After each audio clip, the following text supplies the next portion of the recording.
On va essayer de gagner un peu de temps, comme les modérateurs l'ont dit. On va parler des anomalies. On m'a demandé de vous parler des anomalies inratables en échographie, en échocardiographie fœtale de dépistage.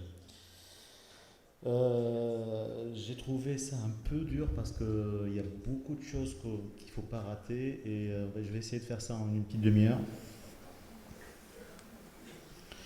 Alors, comme je vous l'ai montré dans le live scan, il y a 4 coupes essentielles en dépistage, qui sont la coupe historique des 4 cavités, la coupe des 5 cavités, la chambre d'éjection droite.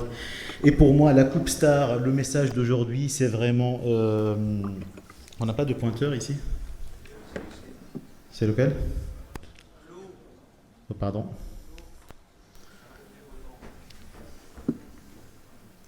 Ah, ok, parfait. Donc c'est la coupe voilà, c'est la coupe des 3 vaisseaux et de la trachée. C'est vraiment la coupe star, la coupe qu'il faut vraiment maîtriser, connaître sur la pointe des doigts. Alors, hop. Pourquoi on rate les cardiopathies congénitales? Il y a un excellent papier 2020 d'une équipe néerlandaise qui ont analysé 92 cardiopathies congénitales. Qu'est-ce qu'ils ont fait? Ils ont sorti les dossiers, les images de l'écho T2. Il y avait 45 non détectés versus 47 détectés. Qu'est-ce qu'ils ont remarqué? Ils ont remarqué que le principal facteur déterminant dans le diagnostic de ces cardiopathies, c'est la qualité d'image, la qualité des coupes. La deuxième chose, plus on fait d'échographie, mieux on est à même de détecter ces cardiopathies. C'est-à-dire les opérateurs qui ont le plus de volume d'écho, c'est eux qui ont diagnostiqué le plus de cardiopathies. Alors, un fait très important, dans 31% des cas, quand ils ont regardé les images, l'anomalie était là, mais elle n'a pas été reconnue. Et dans 20% des cas, malgré une découpe qui était quasiment parfaite, la cardiopathie n'a pas été diagnostiquée. Hop, je vais commencer toujours donc par la coupe 4 cavités. On va essayer de partir de cette coupe pour voir quelles sont les pathologies à ne pas rater. Alors sur la coupe 4 cavités, généralement les signes d'une cardiopathie, ça va être un cœur dans l'hémithorax droit, une cardiomégalie ou une tumeur, un petit ventricule gauche, un petit ventricule droit, un ventricule unique, un défect septal, une arythmie. Il faut savoir détecter un ou plusieurs de ces signes. Savoir aussi rechercher d'autres signes additionnels pour partir du symptôme au diagnostic. Un exemple, par exemple, la position du cœur dans le thorax. Si le cœur il est à droite, mais que son axe il est à gauche ou au milieu, comme vous le voyez ici, il faut toujours penser à une lésion pulmonaire. On a 3 exemples ici, un hydrothorax, une hernie diaphragmatique, une AMACAP, qui vont pousser le cœur vers la droite, mais le cœur il garde un axe à gauche ou au milieu. Par contre, si on a un cœur à droite et un axe à droite, là il faut penser à une cardiopathie. On a 2 exemples ici, une dextrocardie et un isomérisme droit. Alors, je vous montre ici un exemple pour vous montrer vraiment l'importance du situs. Quand on regarde la coupe 4 cavités, c'est une coupe cavité quasiment parfaite avec des cavités équilibrées et tout. Mais si on fait attention, regardez, on a l'aorte abdominale qui est à gauche, mais la pointe du cœur et le cœur qui sont à droite. Donc là, c'est un cas de dextrocardie. On peut facilement, si on n'est pas rigoureux, passer à côté. Alors parfois, bien sûr, c'est super évident. On a une grosse tumeur cardiaque, un rhabdomyome, on met juste la sonde, on a le diagnostic, ou une grosse cardiomégalie avec un cœur qui part d'un hémithorax à l'autre, dans le cadre d'une anomalie d'Epstein. Alors, pour moi, à mon sens, les 2 pathologies à ne pas rater quand on est en dépistage, c'est le hypoplastic left heart syndrome et la coarctation de l'aorte. Ces 2 pathologies à elles seules, c'est 10% des cardiopathies congénitales. C'est-à-dire que si vous en diagnostiquez 10 dans votre vie, il y en aura au moins une qui sera l'une ou l'autre de ces cardiopathies. Qu'est-ce qu'elles ont en commun? Elles ont en commun un petit ventricule gauche. Alors dans le hypoplastic left heart syndrome, le VG il est hypoplasique ou absent. C'est-à-dire qu'il est non fonctionnel. Il est incapable de pomper le sang dans l'aorte.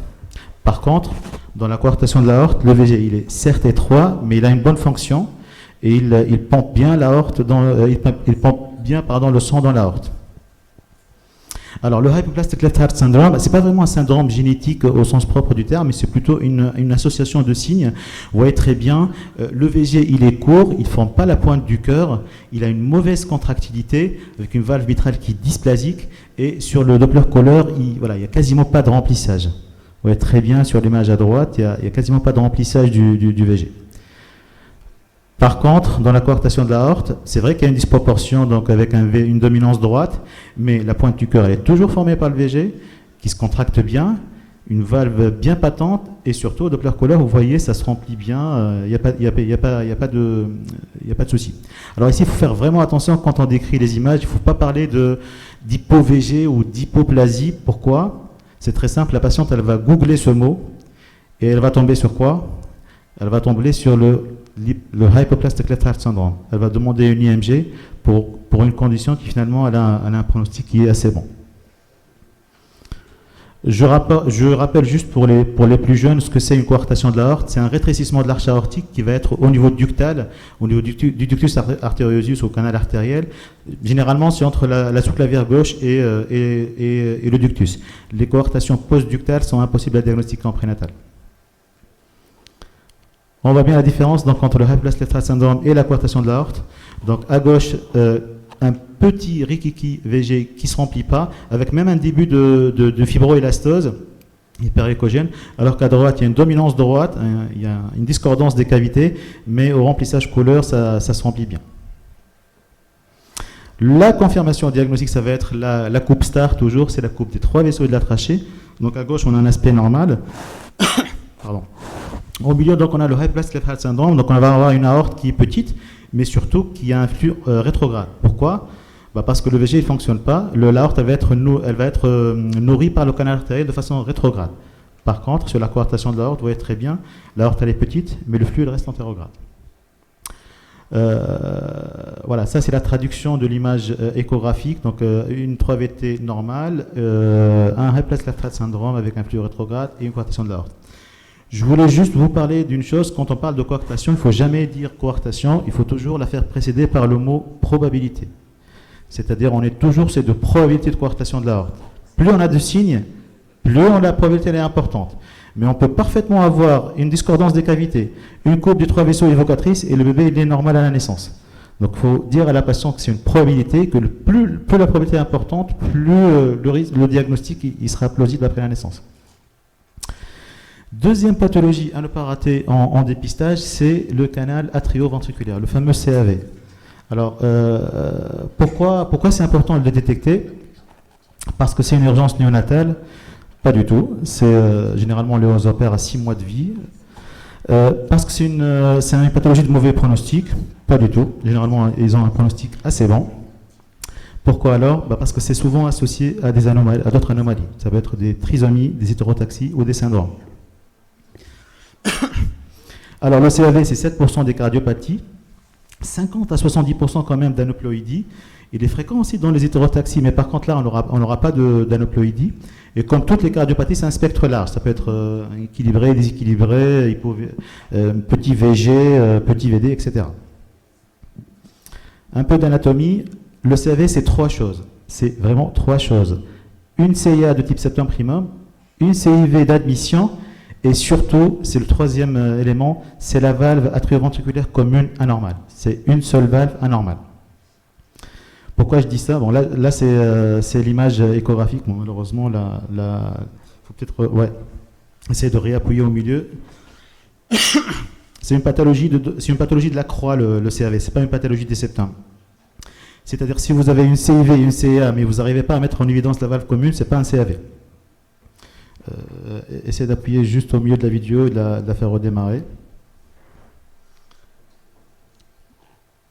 Voilà, hop, voilà. Donc ça c'est le CAV donc en échographie.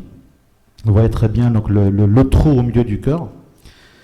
Alors Feu Philippe Gentil nous a laissé d'excellents schémas pour illustrer tout ça. Donc on a 2 schémas avec 2 spécimens humains. Donc à gauche il y a un cœur normal avec 2 orifices valvulaires, la tricuspide et la mitrale. Vous voyez très bien donc 2 orifices complètement distincts. Par contre, à droite, les 2 orifices vont former un seul orifice avec 5 piliers et on aura une valve commune. C'est ça la valve commune qui est anormale. Bien sûr, je vous invite à voir cette anomalie en systole et en diastole. En systole, on aura le fameux signe d'alignement des valves. Pourquoi il y a un alignement des valves? Parce qu'il y a une seule valve, tout simplement. Donc elle peut jamais être en décalage, elle va être sur le même niveau. Et en diastole, on va voir le trou au centre du cœur. Alors parfois, je ne sais pas si vous avez vu, mais le diagnostic de CAV, c'est vraiment la coupe apicale. En cas de coupe axiale ou basale, avec un petit trou, on va le rater, c'est sûr. Donc la meilleure coupe pour diagnostiquer le CAV, c'est la coupe apicale. C'est pour ça que je vous invite toujours à synéloper quand vous êtes sur la coupe 4 cavités, synéloper toujours pour voir toujours le cœur en systole et en diastole et essayer d'avoir une coupe apicale. Voilà, donc je vous montre l'insertion des valves. Donc, dans un cœur normal, on a deux orifices valvulaires, donc ils vont être décalés là, avec une tricuspide plus apicale. Par contre, quand on a une seule valve, impossible d'avoir un décalage. Donc ça va être un alignement de valve parce qu'effectivement, il y a une seule valve.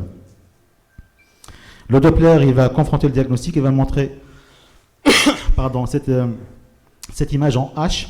Alors il y a des copains qui me disent ouais, mais j'ai quasiment cette image tout le temps sur mes fœtus. Effectivement, si on fait un mauvais réglage, on va avoir des images en H tout le temps. Alors le secret, comme je vous l'ai dit, donc augmenter la PRF, baisser le gain et augmenter le filtre. Bien sûr, cette valve, elle peut être le siège aussi parfois d'une régurgitation vu son aspect anormal. Un petit cas de CAV déséquilibré avec un obstacle sur la voie d'éjection gauche pour vous dire qu'il y a des cas, c'est une pathologie où il y a un spectre assez large. Alors, bien sûr, je vais vous rassurer, c'est pas aussi simple que ça. Dans le journal blanc, avant, on avait une rubrique assez sympa que je trouve qui s'appelait le DISC, Difficult Scan Question. Suite à une méta-analyse qui a montré que le taux de détection de CAV était de 42%. On a posé une question aux experts, on leur a dit est-ce que c'est de la négligence de passer à côté d'un CAV de taille moyenne, on va dire, qui nécessitera bien sûr une chirurgie de fermeture à la naissance, sur une échographie T2 classique sans autre facteur de difficulté, c'est-à-dire il n'y a pas d'oligoamnios, il n'y a pas d'obésité. Et bien 80% des experts, ils ont dit oui, on peut parfaitement passer à côté d'un CAV de taille moyenne dans de bonnes conditions d'examen. On va passer aux cardiopathies conotroncales, donc c'est un spectre très très large, mais pour moi, les deux à ne pas rater en dépistage, c'est la tétralogie de Fallot, donc la TOF, et la transposition des gros vaisseaux.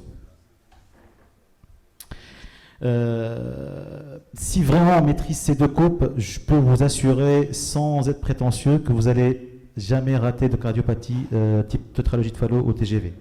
Donc la coupe des 5 cavités et la fameuse, la star, la coupe des 3 vaisseaux et de la trachée.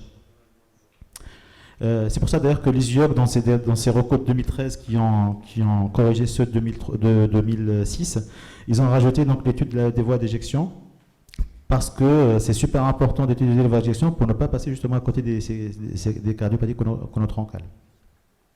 Alors le message, s'il y a un message pour vous aujourd'hui, c'est vraiment la coupe des 3 vaisseaux de la trachée. Je ne vais pas arrêter de le dire plusieurs fois. Pourquoi? Parce que c'est la coupe star. Alors la 4 cavités, franchement quasiment souvent normale.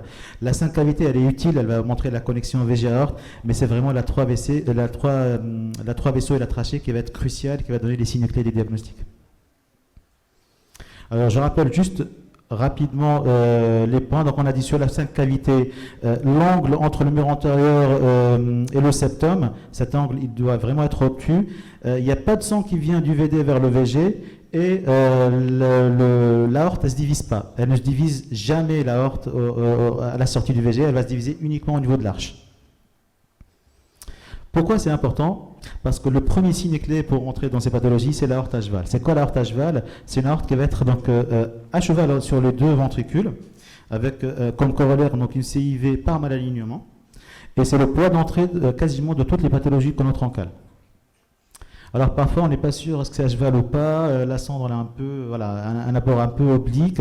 Je vous demande toujours de tracer cette ligne mentalement, et si vraiment il y a une rupture, vous n'arrivez pas à voir cet angle qui est montré dans le schéma, probablement on est sur une aorte à cheval avec une CIV par malalignement. Alors la tétralogie de Fallot. Alors la tétralogie de Fallot déjà en prénatal c'est une trilogie, voire même parfois une dilogie. Pourquoi? La tétralogie de Fallot, elle va associer une aorte donc à cheval, elle va dilater cette aorte. Pourquoi? Parce qu'elle va recevoir du sang des deux ventricules, donc elle va se dilater. Le corollaire de ça, c'est la CIV par malalignement et surtout la sténose pulmonaire. C'est une sténose qui est sous-valvulaire, au-dessous de l'anneau valvulaire, elle est infundibulaire. L'hypertrophie du VD, elle ne se voit jamais en prénatal, elle se voit toujours en postnatal. 5% des cardiopathies, la TEUF, 30 à 50% quand même de malfo extracardiaque et des trisomies, une délétion du 22Q dans 10 à 15% des cas. Comme toutes les cardiopathies, le spectre il est large et il va dépendre du degré d'obstruction de la voie d'éjection droite.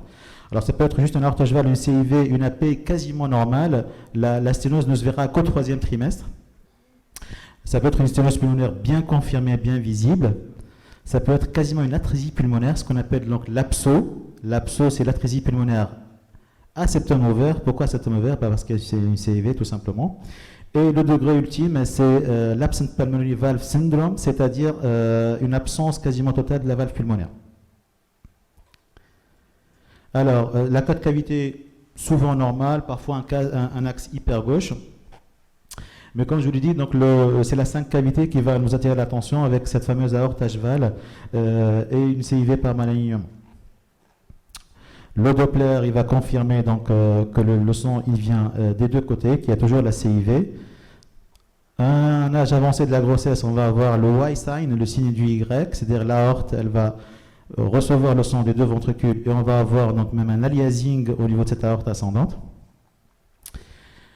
Alors, un truc super important, c'est le diagnostic de TOF. Le diagnostic de TOF, il faut absolument mettre en évidence la sténose pulmonaire. Si on a juste une aorte H-valve et une CIV, c'est pas une TOF. Il faut vraiment mettre en évidence la sténose. C'est pas toujours évident. Parfois, elle n'apparaît qu'au 3e trimestre. Mais si on n'a pas une sténose, c'est pas une TOF.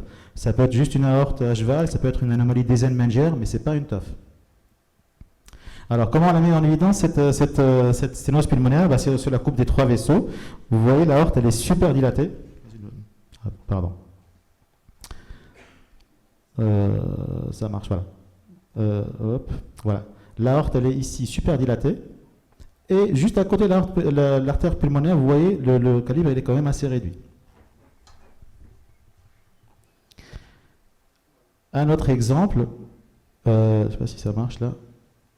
Donc un autre exemple, donc on voit toujours sur la courbe des 3 vaisseaux, le calibre de l'artère pulmonaire qui est réduit par rapport à celui de l'aorte, confirmé par le Doppler. Sur la courbe des 3 vaisseaux, qu'est-ce qu'on va voir? Toujours donc l'aorte dilatée. On va aussi essayer de déceler un arc aortique droit qui est présent dans 25% des cas et qui va augmenter la probabilité de trouver une délétion 22Q11.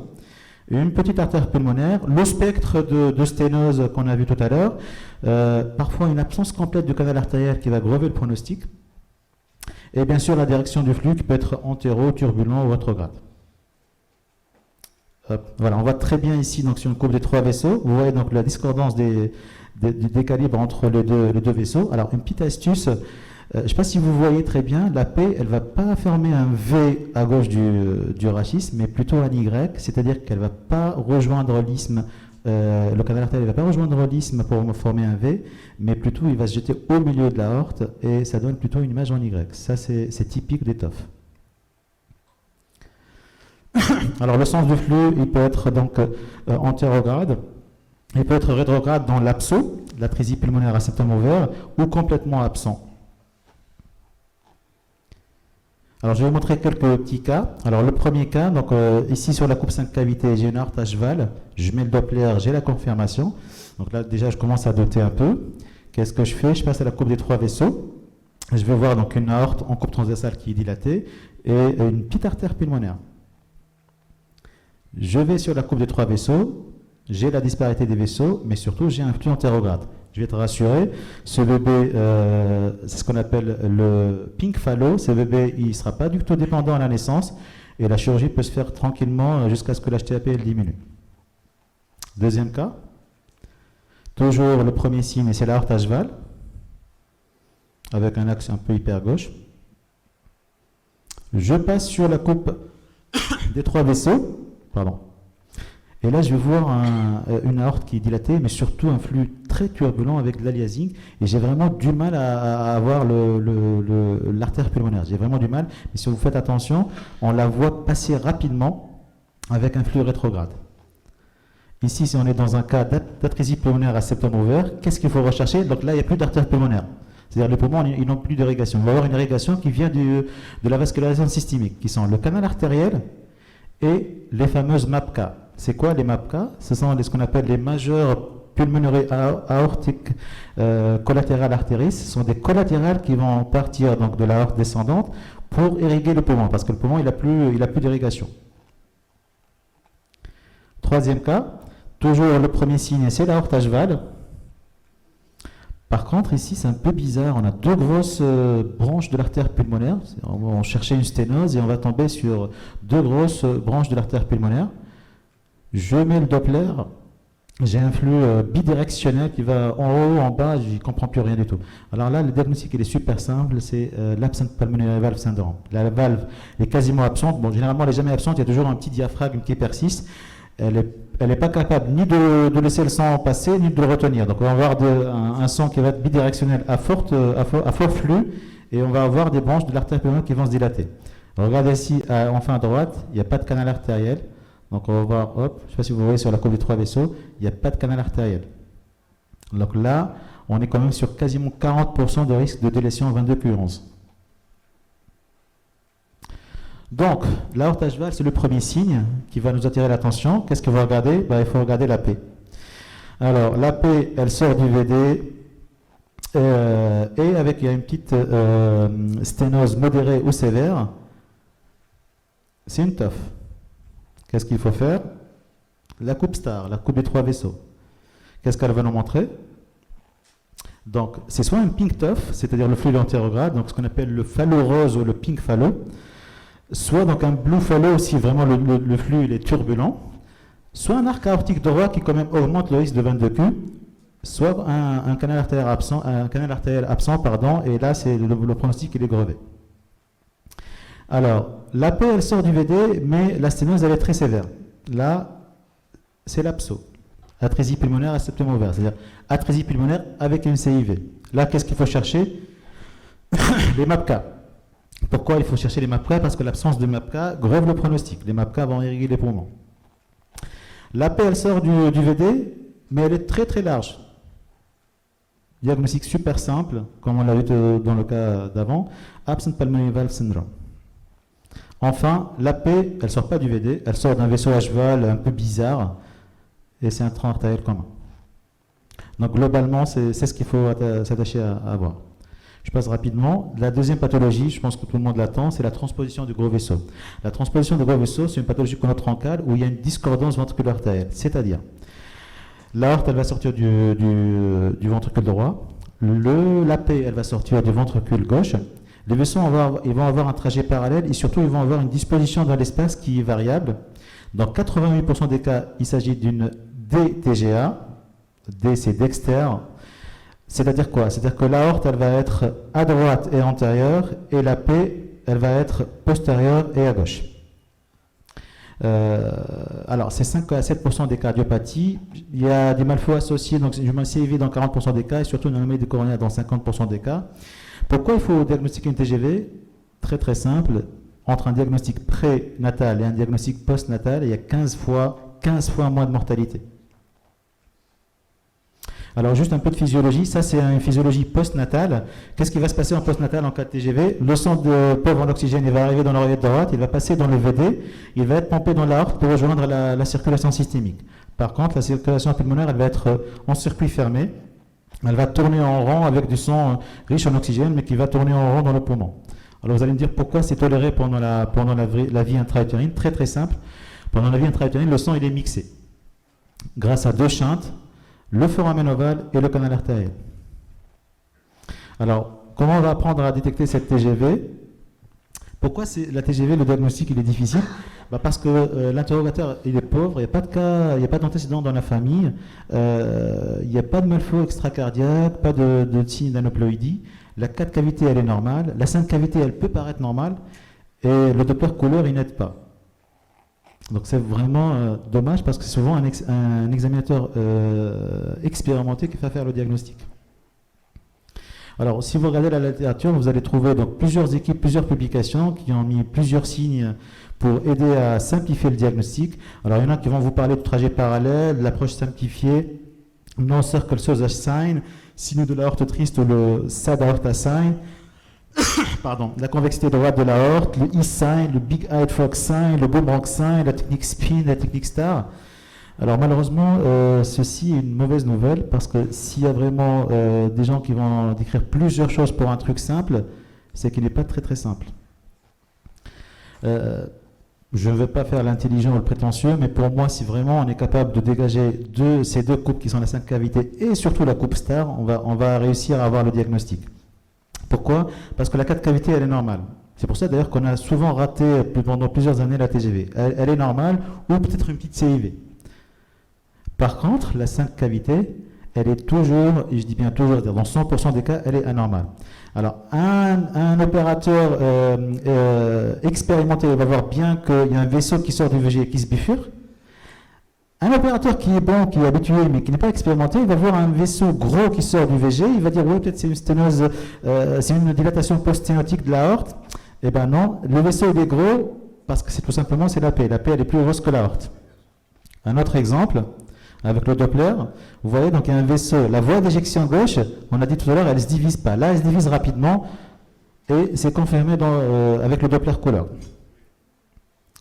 Encore un exemple, et là vous voyez, on a sur la coupe des 3 vaisseaux, on va voir donc l'aorte uniquement. On ne va pas voir l'artère pulmonaire, pourquoi? Parce qu'elle est postérieure à l'aorte. Donc la 5 cavités, on va y arriver. Donc la 5 cavités, elle est toujours anormale. Il n'y a pas d'aorte à cheval, mais surtout la voie d'éjection gauche, en l'occurrence ici c'est l'artère pulmonaire, elle va se diviser rapidement.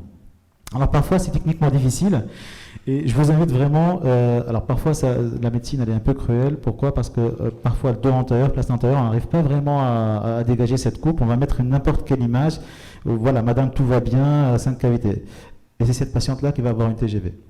Alors ça peut arriver à 8h du matin, quand on vient commencer, on n'a pas encore pris le café. Ça peut arriver aussi à 19h, les enfants sont à l'école, on va partir rapidement, on va faire n'importe quelle coupe, et c'est cette patiente-là qui aura une TGV. Donc si vous n'y arrivez pas, vous reconvoquez la patiente ou vous recontrôlez, s'il vous plaît. La 3 vaisseaux, la trachée, notre coupe star, qu'est-ce qu'elle va montrer? Alors elle est souvent anormale, on va dire dans 95% elle est anormale, mais pas toujours. Si les vaisseaux sont côte à côte, elle peut être parfaitement normale. Qu'est-ce qu'elle va montrer? Elle va montrer 2 vaisseaux, l'aorte et la veine cave supérieure. La P, elle n'est pas visible parce qu'elle est derrière. Et donc l'aorte, elle va avoir donc une convexité à droite.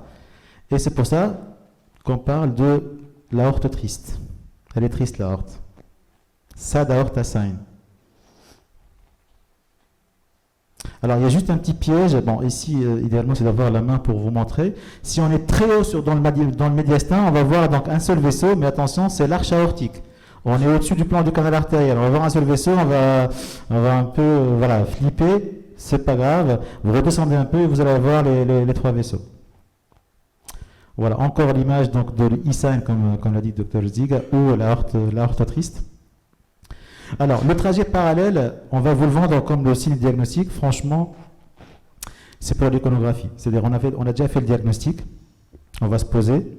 Madame, je suis désolé, j'ai un cours sur la TGV. Je vais prendre donc 2 coupes qui sont longitudinales ou obliques pour montrer le trajet parallèle. C'est pas cette coupe-là qui va faire le diagnostic. C'est la coupe 5 cavités et la 3 vaisseaux.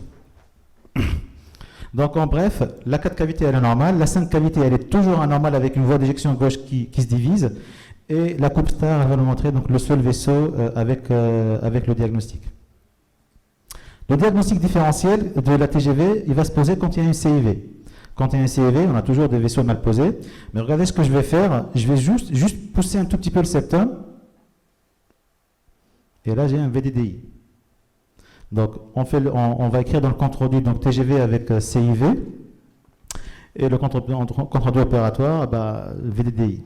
Du coup, les parents vont dire c'est un faux diagnostic, alors que pour nous, c'est quelques millimètres. Regardez, hop, je reviens, je pousse un peu le septum et c'est un VDDI de type TGV, ce qu'on appelle la Taussig Bing anomalie. Pour nous, c'est quelques millimètres de septum un peu plus loin, et pour la patiente, c'est un faux diagnostic. Il ne faut pas hésiter à mettre les deux dans le compte rendu, TGV avec CIV ou VDDI de type Taussig Bing. Alors, juste rapidement, un mot sur la constriction du canal artériel et la restriction du foramen ovale en fin de grossesse, qui sont deux deux éléments à vérifier au point de grossesse pour voir la forte probabilité d'une manœuvre à la naissance de type septostomie atriale, ce qu'on appelle la manœuvre de Rashkind. Alors rapidement, je vais passer sur les autres anomalies à ne pas rater. L'arc aortique droit, au lieu d'avoir un V, on va avoir un U avec la trachée au milieu. Sur l'échographie, on a ce qu'on appelle le U-sign. Alors, c'est un diagnostic simple. Il faut toujours penser à la veine de cul quand on a un arc aortique droit. C'est associé au conotroncal, mais si c'est oscillé, c'est un bon pronostic. La persistance de la veine cave supérieure à gauche. Pourquoi j'en parle aussi? Parce que c'est super fréquent quand même, un fœtus sur 350. C'est très facile à diagnostiquer sur notre coupe star qui est la 3 vaisseaux. Et c'est souvent associé à d'autres cardiopathie dans 9% des cas. On va voir ça. Alors sur la coupe 4 cavités, on va voir le fameux sinus coronaire qui va se dilater. Pourquoi? Parce que cette veine cave supérieure gauche, elle va se jeter dedans. Et sur la coupe de 3 vaisseaux et de la trachée, on va voir donc 4 vaisseaux avec 2 petits points rouges de part et d'autre des deux vaisseaux. Alors, je ne pouvais pas finir avant de parler du retour veineux pulmonaire anormal total. Quand j'étais interne, que je faisais des échographies en France, on faisait toujours peur avec ce diagnostic de retour veineux pulmonaire anormal total. Alors, est-ce que c'est vraiment un cauchemar? Je peux vous l'assurer dès maintenant, non, c'est pas un cauchemar. Regardez très bien. Je vais juste rappeler anatomiquement ce que c'est. Alors, normalement, les 4 veines pulmonaires, elles vont se jeter dans l'OG. En cas de retour veineux pulmonaire anormal, elles vont se jeter dans un collecteur, et ce collecteur, il va rejoindre le cœur soit à travers le sinus coronaire, soit à travers une veine verticale qui va se jeter dans la veine cave supérieure en cas de type supracardiaque, ou dans la veine porte et la VCI en cas d'infracardiaque. Pourquoi ce n'est pas un cauchemar? Parce que regardez très bien, 19 centres, comme même Suède, Grande-Bretagne, Irlande, 424 cas. Combien ils ont été diagnostiqués en prénatal? 8 cas. Dans un taux de détection de 1,9%. Alors heureusement qu'il y a des gens qui font des méta-analyses. Donc Dario Palladini, il a fait une méta-analyse, il a montré qu'il y a 3 signes qui vont nous attirer l'attention. La discordance des cavités, avec généralement une dominance droite. L'augmentation du fameux espace dont je vous ai parlé tout à l'heure dans le F-scan, qui est l'espace derrière logé, et la présence d'une veine pulmonaire. Dans le même sens, l'équipe japonaise de Kawasu, elle a parlé de ce qu'on appelle le post-LA Space Index, c'est-à-dire si vous arrivez à mettre plus d'une aorte descendante entre l'aorte descendante et le logé, là il faut se doter de quelque chose. Donc voilà, j'insiste encore sur cet espace derrière logé, c'est super important, il faut toujours regarder. Je vais vous montrer un exemple, regardez très bien. Là c'est une coupe 4 cavités qui ne paye pas de mine, super, cavité bien équilibrée, l'axe y est à gauche, tout ça. Mais par contre, regardez très bien l'espace derrière logé, regardez, hop, hop, hop. Et vous voyez le vaisseau là qui est derrière là? Ça c'est le collecteur. Donc ici, franchement, un opérateur non expérimenté va passer facilement à côté. Parce que regardez, la 4 cavités, il n'y a même pas de dominance, il n'y a rien du tout, elle est parfaite. Peut-être, je dirais, que le logé, elle est beaucoup plus lisse que d'habitude, mais franchement, si on ne fait pas attention, qu'on ne bec pas un peu la sonde, on rate facilement le collecteur. Alors, je vais conclure. Comme je vous dis, donc, la coupe star, c'est la 3 vaisseaux et la trachée. C'est le message, c'est le take-home message, c'est vraiment la coupe qu'il faut maîtriser. Alors, s'il y a 3 vaisseaux sur cette coupe, il y a donc il y a une petite aorte. Qu'est-ce qu'il faut faire? Doppler caller. Le flux, il est antérograde, dans le même sens. Et ben, c'est soit une coarctation de l'aorte, soit une sténose aortique. Vous voyez très bien sur l'image ici. Le flux, il est rétrograde. Quel est le diagnostic? Hypoplastic left heart syndrome. Sténose coarctation, mais un stade assez sévère, ou sténose aortique critique.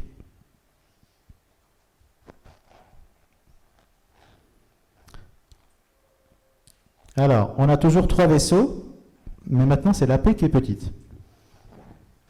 Toujours, qu'est-ce que je fais? Je mets la couleur, pardon. Hop. Donc le flux est antérograde. C'est quoi le diagnostic? Bah, c'est soit un pink fallow, une sténose pulmonaire modérée, ou un pink fallow, c'est-à-dire un fallow qui est de propre pronostic à la naissance. Vous voyez très bien l'exemple qui est en haut à gauche. Alors le flux, il est rétrograde. Qu'est-ce que c'est? Soit un Blue Fallow, soit une atrésie pulmonaire à septum ouvert ou une sinus pulmonaire critique. Alors, voilà, on a l'exemple donc d'une abso qui est à gauche. Maintenant, on a 2 vaisseaux au lieu de 3. Alors, si les vaisseaux sont de taille normale, qu'est-ce que c'est? C'est la TGV, avec son diagnostic différentiel qui est le ventricule droit à double issue. Donc, vous voyez l'aorte qui est triste là. Alors, 2 vaisseaux, mais ils sont de grande taille. Il y a un vaisseau qui est de grande taille. Qu'est-ce que c'est? C'est hyper rare. Hein. Moi, franchement, j'en ai jamais vu de ma vie. C'est un tronc artériel commun. Alors, je vous montre juste, toujours la coupe STAR qui est la 3 vaisseaux. Je vous montre une liste non exhaustive des pathologies qui peuvent être diagnostiquées par une coupe des 3 vaisseaux et de la trachée anormale. Vous voyez, je dirais c'est vraiment 90 à 95% des cardiopathies congénitales. Si vous maîtrisez ça, plus la 4 cavités, franchement, vous êtes capable de ne pas passer à côté des principales pathologies. Je vous remercie.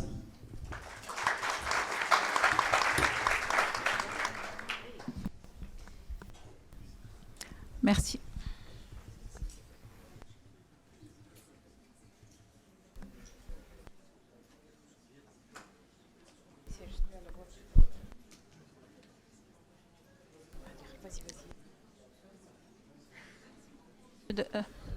Impossible, mais c'est pas impossible.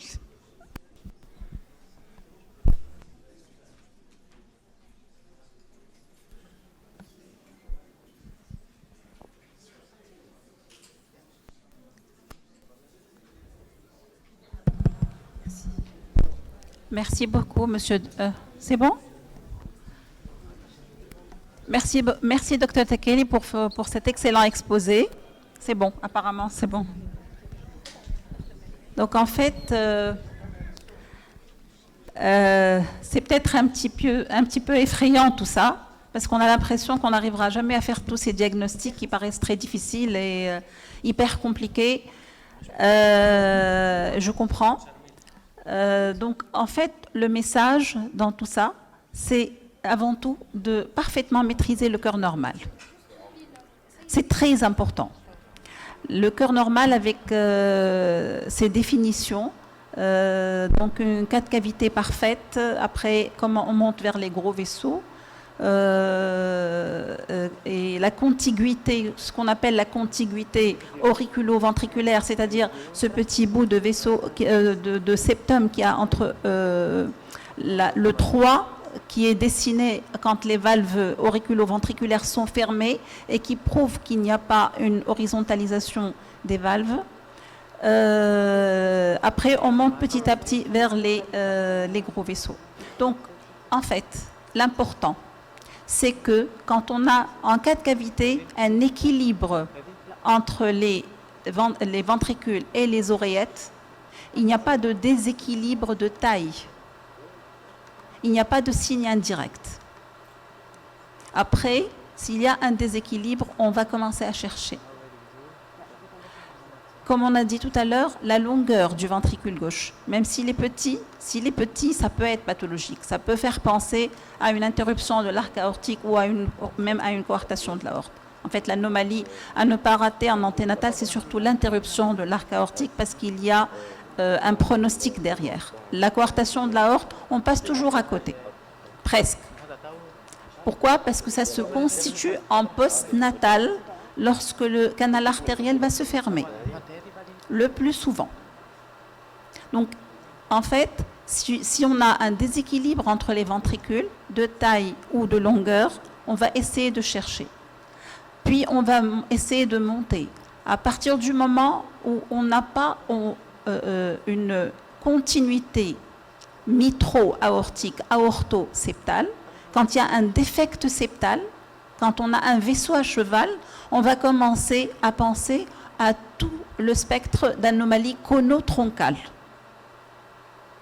Qui, donc, dans ce spectre, ça va de la simple CIV, type malalignement, à l'atrésie pulmonaire à septum ouvert, à l'interruption de l'arc aortique aussi, qui est souvent associée à une CIV de ce genre-là. Pourquoi c'est important? Parce que non seulement il y a un diagnostic, un pronostic vitale et fonctionnelle, mais il y a aussi un diagnostic derrière, puisqu'on sera obligé de faire un cariotype. Donc c'est important d'informer la patiente si elle désire faire un cariotype. Quand on a des anomalies conotroncales, puisque c'est souvent associé au syndrome de Dijorge.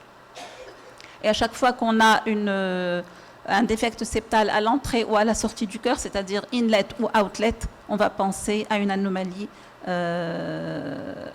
chromosomique possible. Après, le détail, est-ce que ça va être une CIV conotroncale, une tétralogie de Fallot, une atrésie pulmonaire à septum ouvert, un tronc artériel commun? Ça ne change pas grand-chose, pour le gynécologue en tout cas. C'est un problème postnatal. L'interruption de l'arc aortique, c'est très important parce que c'est un pronostic vital en postnatal immédiat.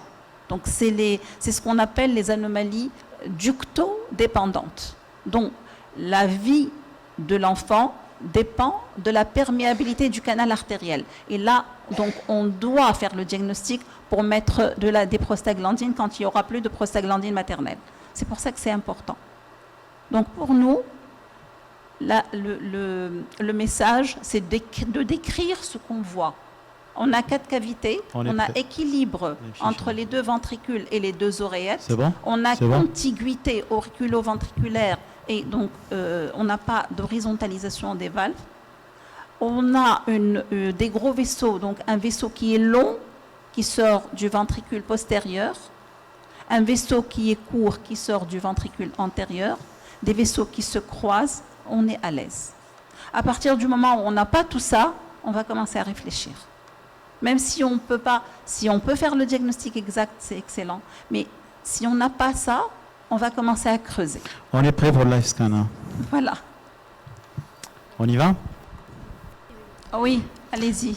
Parfait. On va parler plutôt du gros vaisseau là sur le deuxième live scan. Alors je commence toujours par le situs. Je vais mettre plutôt hop.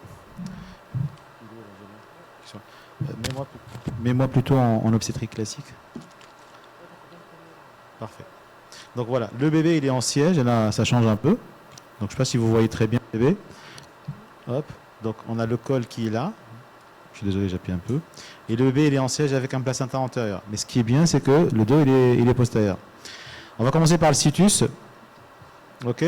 Donc la coupe du bip, les yeux sont là et le dos il est là. Qu'est-ce qu'on fait? Hop.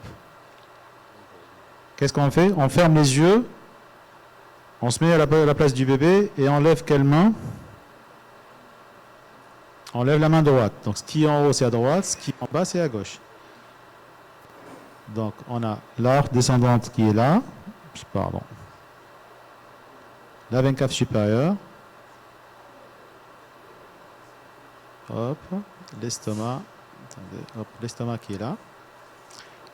Et on a la vésicule biliaire qui est là. Donc le situs il est bon. Je vais passer en mode.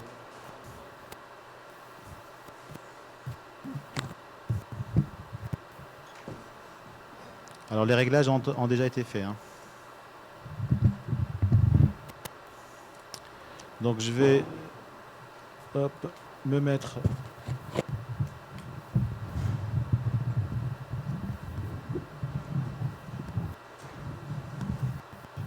Je diminue un peu le gain.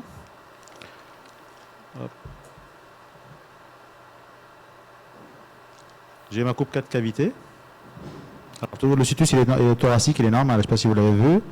On est du même côté que l'estomac, que l'aorte descendante, l'aorte abdominale.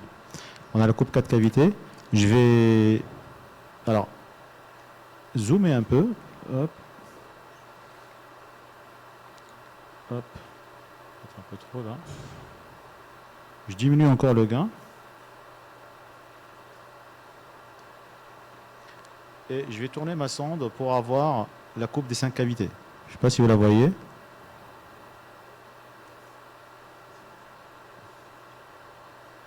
Donc la coupe des 5 cavités toujours.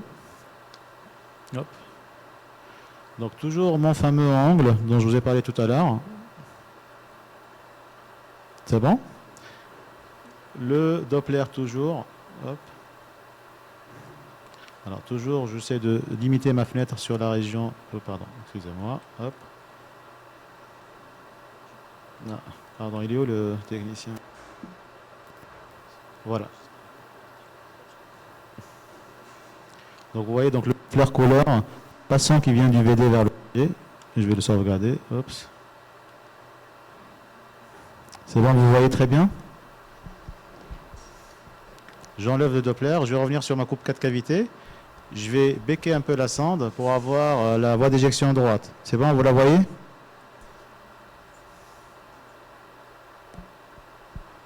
Alors qu'est-ce qu'on a sur cette voie d'éjection? On a l'artère pulmonaire qui se divise en deux. Ça c'est quoi? Ça c'est quoi? C'est quoi, j'ai pas entendu? Parfait. Et ça c'est quoi? C'est quoi? C'est le VD, ouais. Parfait. Donc je reviens encore, coupe des 5 cavités, je reviens à ma coupe des 4 cavités, pardon. Je becque un peu la sonde et j'ai la coupe des 3 vaisseaux, des 3 vaisseaux, voilà, la coupe d'éjection droite. Alors la coupe star, je vais m'attarder un peu sur la coupe star. Donc toujours, pardon. Donc toujours sur la coupe des 4 cavités, toujours, et je vais monter sur la tête fétale, hop. Voilà, je monte sur la tête fétale. Et donc là, je diminue un peu le gain pour faire un peu de... Je peux aussi zoomer. Hein. Voilà, donc on a la coupe des 3 vaisseaux et de la trachée. Alors, les 3 vaisseaux, ils vont être donc de taille décroissante, c'est-à-dire l'AP plus grosse que l'aorte, plus grosse que la veine cave supérieure. OK. La trachée, elle est là. Au Doppler couleur, le flux, on m'a dit qu'il est vers le rachis. Pardon. Oups. Donc vers le rachis, et il est dans le même sens. Ici, on a donc un rachis qui est à 6 heures. Donc voilà. Le seul cas où on a dit que les couleurs sont différentes, c'est un rachis à 3 heures ou à 9 heures. Ok. Donc le calibre. Ok. On va faire un peu de voilà. Donc de l'uniflow, c'est ça. Hein, avec toujours le même réglage de Doppler. Hein. J'ai rien changé au réglage de Doppler. Parfait. Je dézoome un peu. Alors, je vais vous montrer, c'est pas fini encore sur la coupe des 3 vaisseaux. Alors, moi, il y a 2 trucs super importants que je vérifie. Alors, le premier truc, c'est ce qu'on appelle le tronc veineux innominé. Je ne sais pas si vous le voyez ici. Hop, attendez. Alors, le tronc veineux innominé, il faut que je diminue un peu la PRF. Tu peux diminuer la PRF, s'il te plaît? Voilà, diminue. Hop. Parfait. Alors, c'est ça le tronc veineux innominé, c'est ça. Ça, c'est le tronc veineux innominé. Ça, c'est la veine cave supérieure. Donc, le tronc veineux innominé, il a un autre nom, c'est la veine brachiocéphalique gauche. C'est une veine super importante pour moi. Pourquoi? Parce que quand elle est dilatée, ça va me faire évoquer, tout à l'heure, comme je vous l'ai montré dans l'image des cardiopathies, ça va m'évoquer un retour veineux anormal total supracardiaque. Cette veine. Et quand elle est absente, qu'est-ce que ça va m'évoquer? Une persistance de la veine cave supérieure gauche. Parce que quand elle est absente, les deux veines jugulaires et sous-claves vont se jeter dans la veine cave supérieure gauche. Et du coup, on n'aura plus cette veine brachiocéphalique gauche. Deuxième chose. Troisième chose, c'est une veine qui va me souligner cet organe-là, qui est le thymus. Parfait. Donc, il faut déjà voir qu'il est présent et surtout qu'il est de taille normale. Il y a une autre aussi astuce pour voir le fameux thymus, c'est ce qu'on appelle la tie box. Hop, je vais vous la montrer. Hop, je ne sais pas si je vais regarder avec. Hop. Alors, là. Attendez. Hop. Ok. Allez, voilà. Voilà. La tie box, c'est ça. Je ne sais pas si vous voyez. Donc, la tie box, c'est cette box-là. On a le thymus qui est ici, les 2 artères mammaires internes, la veine brachiocéphalique gauche. Donc c'est ce qu'on appelle la tie box. Ça permet d'affirmer l'existence et la taille du thymus. Elle a été décrite par Dario Palladini. Donc vous pouvez vous entraîner. Il faut juste baisser un peu la PRF pour mettre en évidence les artères mammaires internes. C'est bon? Ça c'est la tie box. Tie c'est comme thymus, thymus, THY. Voilà, on a parlé de la veine cave la veine brachiocéphalique gauche, la taille box, la taille l'orientation des vaisseaux, je reviens encore. Le thymus. Je reviens sur la coupe 5 cavités. Est-ce que vous avez des questions parce qu'on va finir dans 3 minutes, c'est ça? Des questions dans la salle, des choses à regarder? Le réglage? Encore, vous voulez que je revienne sur le réglage? J'ai pas entendu? Alors, voilà, je vous le dis encore une fois. Alors, pour les gros vaisseaux et les cavités, 3 choses. Il faut augmenter la PRF, diminuer les gains et augmenter le filtre. Le filtre, c'est-à-dire, c'est de l'ingénierie. Le filtre, c'est écrit dessus, en fait. C'est écrit filtre. Tu peux me filmer? Montre-moi, on va vous montrer ça. Hop, on va mettre le Doppler, pardon. Alors, montre-lui l'image du filtre. Voilà, on a un filtre bas, moyen et haut. Alors, dans votre machine, ça va être en chiffres. OK? Donc, gros vaisseau et cavité, PRF augmenté, gain diminué, filtre augmenté. Pour les veines, pour le réseau veineux, c'est exactement l'image en aura. Ça va être une PRF diminuée, un gain augmenté et un filtre bas. Pardon. L'ingénieur me demande d'enregistrer. Je vais lui enregistrer des images comme ça. Il y en aura. Est-ce que vous avez d'autres questions? Réglages, les coupes? Juste pour ce type d'appareil, je ne sais pas si vous avez ce type d'appareil, c'est l'occasion de demander les réglages. J'ai pas cet appareil-là. Moi, non, pour la salle. Ah, pour la salle, pardon. Si quelqu'un a un appareil Samsung, voilà. On a toujours la taille box, je ne sais pas si vous la voyez sur l'image. S'il vous plaît. Vous m'écoutez? Ouais. Si la femme est obèse, index pondéral... 65? Non, l'index pondéral est à 38. Le 38, c'est rien du tout, elle n'est pas obèse, 38. 38, elle n'est pas obèse, c'est une obésité importante. 65 ans. Ou tu as oublié alors les index, les index. Je rigole. Alors, si la patiente est obèse, alors, idéalement, c'est de l'avoir vue au premier trimestre. On la voit au premier trimestre, on se prépare au pire, et qu'est-ce qu'on fait? Il ne faut surtout pas la revoir à 22 semaines. Il faut la revoir quand? À 14-15 semaines. Pourquoi? Parce qu'on va passer par voie vaginale, on aura une excellente résolution, et on va étudier tout ce qu'il y a à étudier, y compris le cœur, bien sûr. Le cœur par voie vaginale, c'est top. Et comme ça, on est tranquille. Et même si à 22 semaines, on n'a rien vu, au moins, on aurait éliminé des pathologies graves par voie vaginale vers 14-15 semaines. Vers 22 semaines, si elle débarque à 22 semaines... Non, tu la vois la première fois, the first time. The first time à 28 ans. Vous n'êtes pas en Tunisie ici, hein? On est en Tunisie, et à ce moment-là, il faut chercher des angles. Il faut chercher des angles. Les angles, c'est quoi? Généralement, ça va être la fosse iliaque droite, la fosse iliaque gauche. Ça va être aussi aux alentours du nombril, parce que là, la paroi, elle est un peu plus fine. D'accord?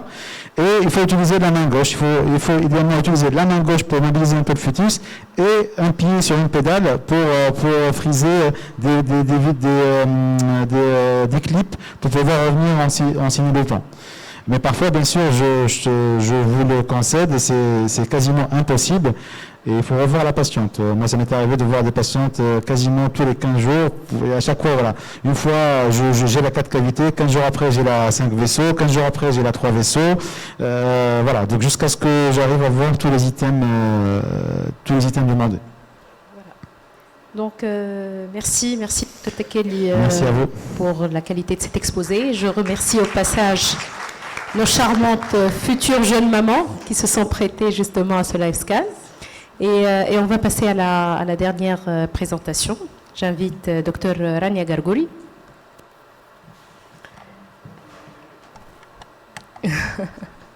Donc, il va nous parler des anomalies de rythme. Dr Gargouri, qu'on accueille pour la deuxième fois de suite, je pense. Oui, tout à fait. C'est avec un grand plaisir qu'on va vous écouter. À vous la parole.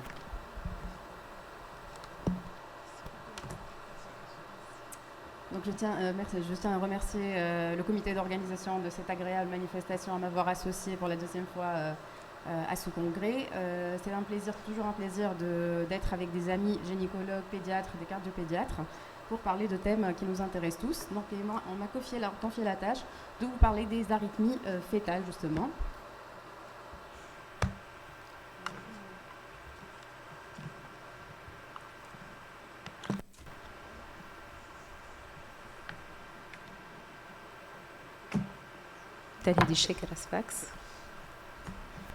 Donc justement, les arythmies fœtales sont constatées dans 1 à 2% des grossesses. En général, on les dépiste au cours du 2e ou 3e trimestre. Le plus souvent, ce sont des pathologies bénignes, comme on va le voir au cours de ce topo. Le plus souvent, ce sont des extracystoles, donc qui ne vont pas gêner le fœtus au cours de la vie fœtale. Par contre, lorsqu'on a des tachycardies qui sont soutenues, on a un risque d'hydrops ou d'hydrops placentaire au-delà de 50%, donc si la TSV est soutenue. Et c'est pour ça que c'est très important de faire le diagnostic donc, de ces TSV, donc pour justement proposer l'association magique ou la potion magique à la maman ou au fœtus, et pourquoi pas, parfois, dans certaines circonstances, demander une extraction du fœtus donc en urgence. Je vais commencer par un petit cas clinique donc, qu'on a pris en charge de façon collégiale entre les services de cardiologie, de gynéco et de néonatologie de Sfax. Donc là, c'est une femme âgée de 29 ans qui a juste une hypothyroïdie bien équilibrée sous lévothyrox. Elle a une grossesse qui est bien suivie par un gynécologue de libre pratique. Les échos T1, T2 sont parfaitement normales. Par contre, il adresse à 34 semaines d'aménorrhée pour une extraction en urgence parce qu'il a constaté la présence d'un anasarque fœtoplacentaire. Donc, on fait l'échographie cardiaque de ce fœtus et vous remarquez que le cœur, justement, il arrive à peine à se contracter. C'est totalement différent des coupes du docteur Tekali qui a montré tout à l'heure. Là, on a donc un rythme cardiaque qui est extrêmement rapide et on constate déjà donc, l'épanchement au niveau des séreuses avec un épanchement péricardique et un épanchement péritonéal. Là, on se trouve devant plusieurs questions qui nous passent par la tête. Quel est ce type de tachycardie ? Pourquoi cet enfant il est si mal? Pourquoi il a ce trouble de rythme? Est-ce qu'il faut le traiter ou pas? Est-ce qu'on va l'extraire comme a indiqué son gynécologue ou pas? Quelle voie utiliser? Est-ce qu'on peut utiliser la voie basse par césarienne? Et sinon, est-ce qu'il faut faire un suivi en postnatal? Donc là, je vous fais un petit rappel concernant l'activité cardiaque fœtale qui commence à apparaître au cours de la 6e semaine d'aménorrhée. Sur le plan flux électrique au niveau du cœur, ça se passe comme dans une usine. Donc on a un chef qui s'appelle le nœud sinusal qui va donner l'activité électrique au niveau des oreillettes qui va se manifester sur le CG par la fameuse onde P. Voilà. Par la suite, le flux nerveux, il passe à travers un filtre qu'on appelle le nœud auriculoventriculaire qui joue justement la capacité d'un filtre. Donc si le grand chef il s'emballe, il va donner un ordre de 600 battements par minute. Le nœud auriculoventriculaire, il a la capacité d'un filtre et ça va filtrer donc l'activité électrique au niveau des ventricules. Par la suite, l'activité ventriculaire, ça va se manifester sur le CG, donc de surface, par le QRS, donc le fameux QRS. Et justement, on parle de bradycardie fœtale si la fréquence cardiaque elle est au-dessous de 100 battements par minute et de tachycardie fœtale si elle est au-dessus de 180 battements par minute. Donc, comment analyser le rythme cardiaque fœtal? Là, docteur Tekali vous a bien montré comment avoir une belle coupe, donc 4 cavités. Donc là, vous êtes fort en coupe apicale 4 cavités. Idéalement, il faut avoir une jolie coupe 4 cavités et surtout une coupe 5 cavités pour avoir justement le flux aortique. Et pour analyser donc, le rythme cardiaque fœtal, à défaut d'avoir fait un électrocardiogramme fœtal, là, on va analyser donc, les différents modes donc, à l'échographie. Et justement, on utilise souvent 2 modes qui sont le mode TM et le mode Doppler. Donc on va commencer par le mode TM pour voir comment analyser le rythme cardiaque fœtal en mode TM. Donc c'est en fait une séquence linéaire. On va essayer de repérer une oreillette et un ventricule. L'oreillette, ça va témoigner de l'activité auriculaire et le ventricule de l'activité ventriculaire. Et on va essayer d'avoir une séquence auriculo-ventriculaire. Sinon, à défaut d'avoir cette coupe-là, donc ça va se manifester sur une coupe TM comme ça. On va avoir donc les ventricules qui sont en haut et les oreillettes qui sont en bas et on va essayer d'avoir une séquence auriculo-ventriculaire. Donc à défaut d'avoir parfois à cause de la position du fœtus ou à cause de ventricules qui sont très hypokinétiques, on peut faire une coupe qui va passer au niveau de l'aorte et au niveau de l'oreillette gauche et comme ça on va tracer la séquence auriculo-ventriculaire. Donc avec au niveau de l'aorte, c'est bien sûr ça témoigne de la contraction ventriculaire et l'oreillette de la contraction atriale et on va avoir parallèlement donc une activité auriculo-ventriculaire. Le deuxième mode pour analyser l'activité cardiaque fœtale, c'est le mode Doppler, qui est souvent utilisé par mes amis gynécologues. Et on va analyser comme ça la séquence auriculo-ventriculaire. On va essayer de repérer donc, un flux artériel. En général, on utilise l'aorte. Donc c'est un flux qui va être monophasique, comme vous allez le voir, comme vous le voyez ici. Donc c'est un flux monophasique, d'accord. Par contre, le flux veineux, c'est un flux en général à basse vitesse et qui est biphasique. Par exemple, là, on a repéré donc, la valve mitrale, on s'est mis sur la valve mitrale et on va repérer donc, le flux Doppler mitral qui se compose de deux valves, de deux flux, avec l'onde E qui témoigne du remplissage passif de l'oreillette et de l'onde A qui est la contraction de l'oreillette, qui est représentée sur le CG surface par l'onde P. Et ainsi, si on va essayer d'avoir donc, ces deux flux Doppler, c'est très important d'avoir ces deux flux, on peut avoir l'intervalle PR sur le CG de surface, qui est la conduction auriculo-ventriculaire. Pour avoir l'intervalle PR, vous allez prendre donc, le temps entre l'onde A, le début de l'onde A, et le début de l'éjection ventriculaire. Si vous avez un allongement de l'intervalle PR, là, vous êtes devant un bloc auriculo-ventriculaire, donc ce sont les troubles conductifs. Sinon, on peut mesurer donc, de différents intervalles qui vont les servir pour caractériser donc, les arythmies fœtales, comme on va le voir tout à l'heure. Comment mesurer donc, la fréquence cardiaque fœtale? C'est très simple. Donc, on va essayer soit d'utiliser le mode TM, soit le mode Doppler, et vous allez avoir votre fréquence cardiaque fœtale donc, assez rapidement. À part regarder donc, le rythme cardiaque fœtal, c'est très important de tout regarder dans le fœtus, notamment l'architecture cardiaque, pour voir est-ce qu'il y a une anomalie architecturale, une cardiopathie congénitale qui est associée ou pas, et de rechercher des signes de mauvaise tolérance. Il y a certaines équipes qui se sont amusées à produire des scores, donc qui vont nous renseigner sur l'état, donc dans quel état est notre fœtus, est-ce qu'il va mal ou pas, est-ce qu'il y a un tableau d'Anasarc ou pas, et c'est très important pour la conduite ultérieure par la suite. Donc, rentrons dans le vif du sujet. Quels sont les types d'arythmies fœtales que vous pouvez rencontrer? Il y a certains éléments fondamentaux à reconnaître. Donc, il y a des arythmies qu'on appelle paroxystiques ou intermittentes qui ne vont pas gêner le fœtus. Ils vont peut-être vous gêner vous en tant que gynécologue, mais le fœtus, ça ne va pas avoir un retentissement sur le fœtus. On parle de tachycardie paroxystique si elle est constatée de moins de 50% sur l'examen.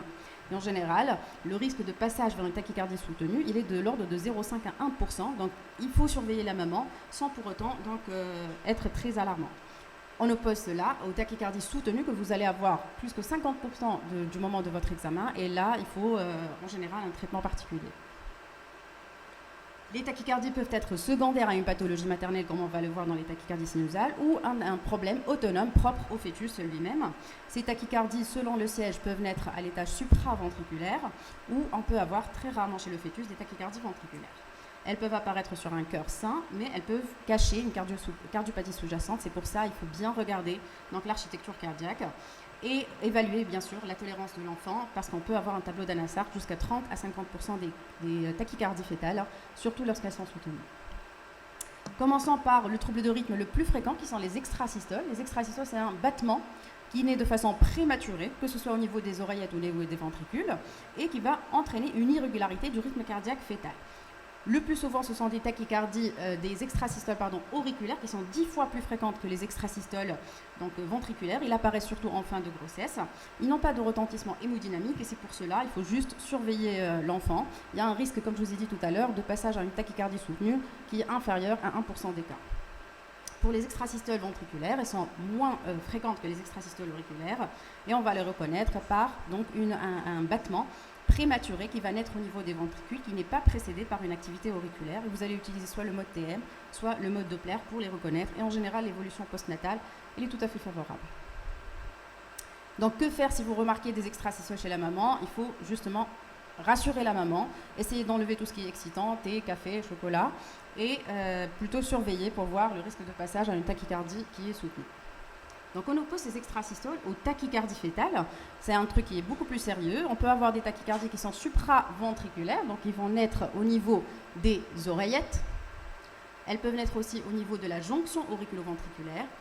Rarissimes, ce sont les tachycardies ventriculaires chez le fœtus, elles sont vraiment très rares.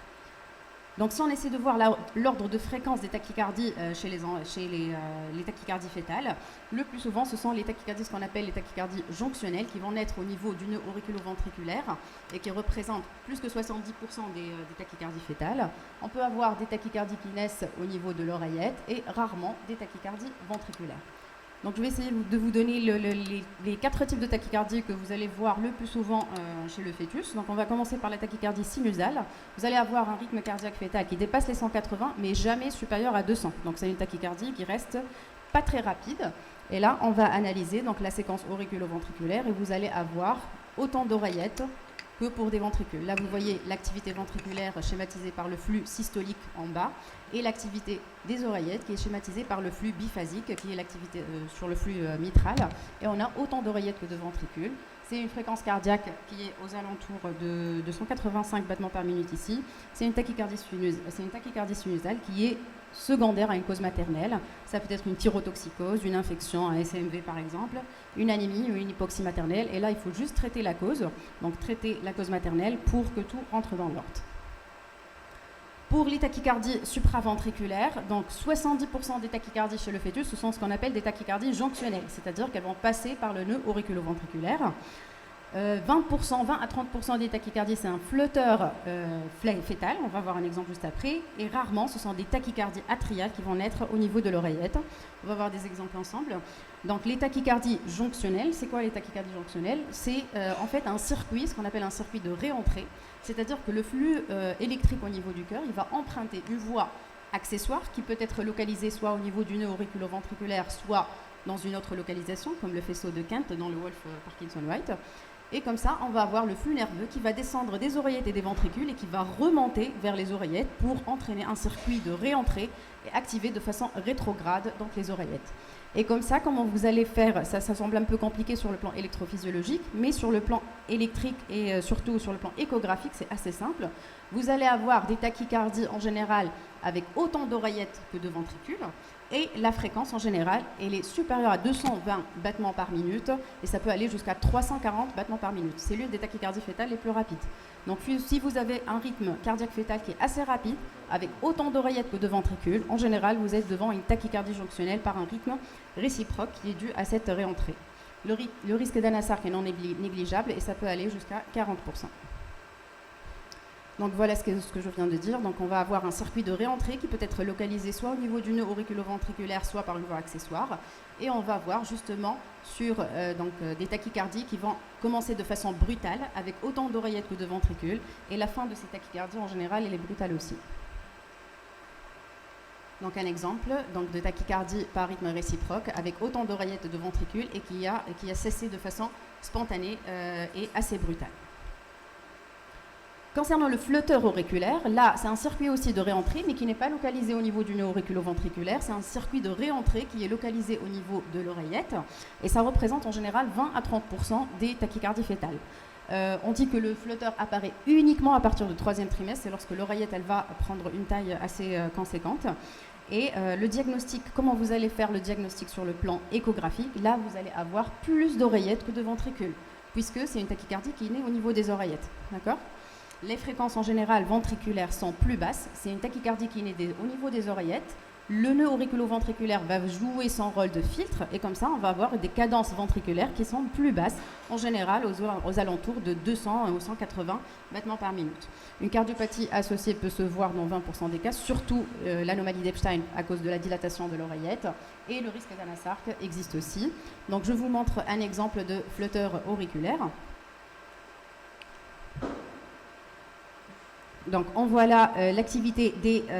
là on a fait une ligne de tir qui va passer au niveau du ventricule gauche et au niveau de l'oreillette droite pour avoir la séquence auriculo-ventriculaire. Si on essaie d'analyser les oreillettes juste en bas, on a une cadence auriculaire qui est assez rapide. Lorsqu'on essaie de mesurer la fréquence, elle est aux alentours de 400.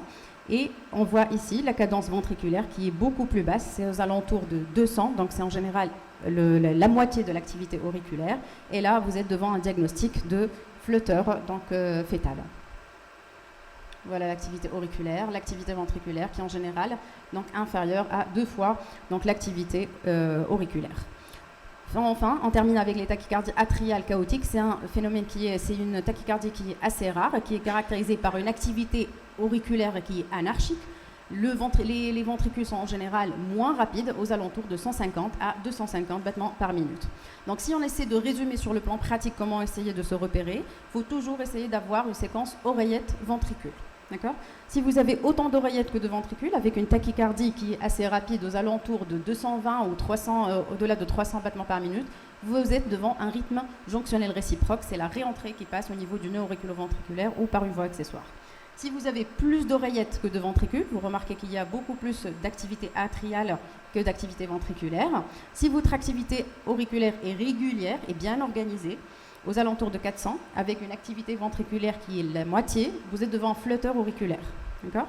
Par contre, rarement, si vous avez une activité au niveau des oreillettes qui est anarchique et irrégulière, une activité ventriculaire aussi qui est irrégulière, vous êtes devant une tachycardie atriale chaotique. Là, je reviens à notre cas du petit fœtus qui a été adressé par son gynécologue traitant. Là, on essaie d'avoir la cadence auriculaire. Elle est aux alentours de 300 battements par minute, en passant par l'oreillette. On n'a pas pu avoir les deux, la séquence auriculo-ventriculaire en même temps. Et pour la séquence ventriculaire, on a une activité ventriculaire aussi aux alentours de 300 battements par minute. Donc, comment on va prendre en charge cette TSV néonatale ? Donc en fait, il faut essayer de voir les caractéristiques. Est-ce que c'est une TSV soutenue ou intermittente paroxystique, l'âge gestationnel de la patiente, l'anatomie cardiaque, est-ce qu'il y a une cardiopathie sous-jacente ou pas, et le retentissement surtout hémodynamique, est-ce qu'il y a un tableau d'anasarque fœto-placentaire. Bien évidemment, il faut faire un bilan avant pré-thérapeutique chez la maman parce que ces antiarythmiques qu'on va utiliser, il faut qu'ils soient safe pour la maman aussi. Donc, quelles sont les molécules dont on dispose ? En gros, on a 4 molécules pour avoir cette sauce secrète. Donc, en général, on peut utiliser la digoxine, la flécaïne, le sotalol ou la cordarone pour les arythmies fœtales. On va choisir en fonction de la pharmacocinétique du médicament qu'on va utiliser, en fonction de sa tératogénicité, de l'état hémodynamique du fœtus et bien sûr donc, d'être sans danger pour la maman. Pour la digoxine, en général, ça va ralentir le nœud auriculo-ventriculaire. Le passage placentaire est bon, en général, 40 à 90%. Par contre, si vous avez un anasarque fœto-placentaire, ça baisse jusqu'à 20 à 40%. Donc, très mauvais passage placentaire si le fœtus il est en anasarque. Les contre-indications maternelles, c'est surtout la CMH. Donc, il faut faire une échographie cardiaque chez la maman pour éliminer une cardiomyopathie hypertrophique. Et il faut surveiller les patients sous digoxine pour justement évaluer ce risque d'intoxication au digitalique par un dosage donc, de la digoxine. Pour la flécaïne, c'est un excellent inotrope négatif qui va baisser donc, la fréquence cardiaque en agissant surtout le système conductif et il ralentit surtout les voies accessoires. Il a une excellente absorption qui va aller jusqu'à 90%, même en cas d'anasarque fœto-placentaire. Il est très efficace au bout de 2 à 3 jours.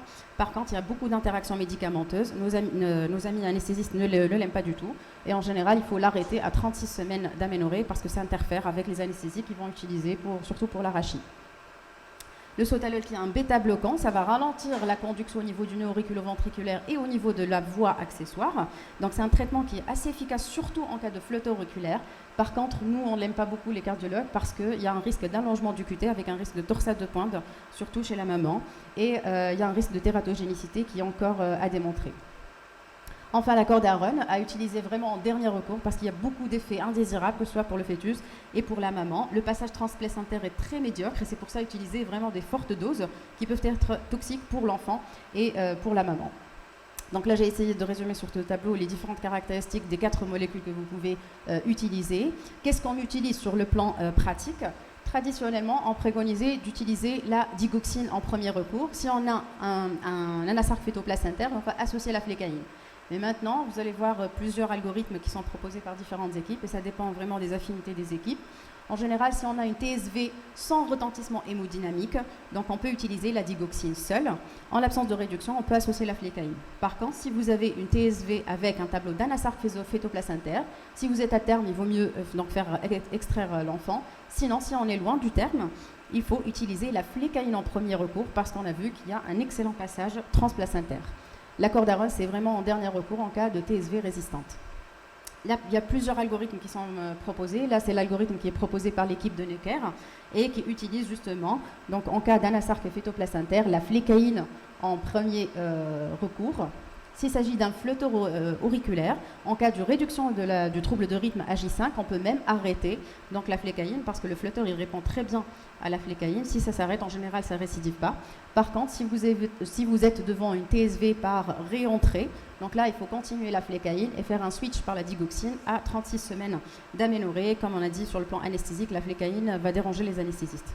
Par contre, si vous êtes devant donc, une arythmie fœtale sans un tableau d'Anasarc, vous pouvez utiliser la digoxine seule, donc sans nécessairement utiliser la flécaïne.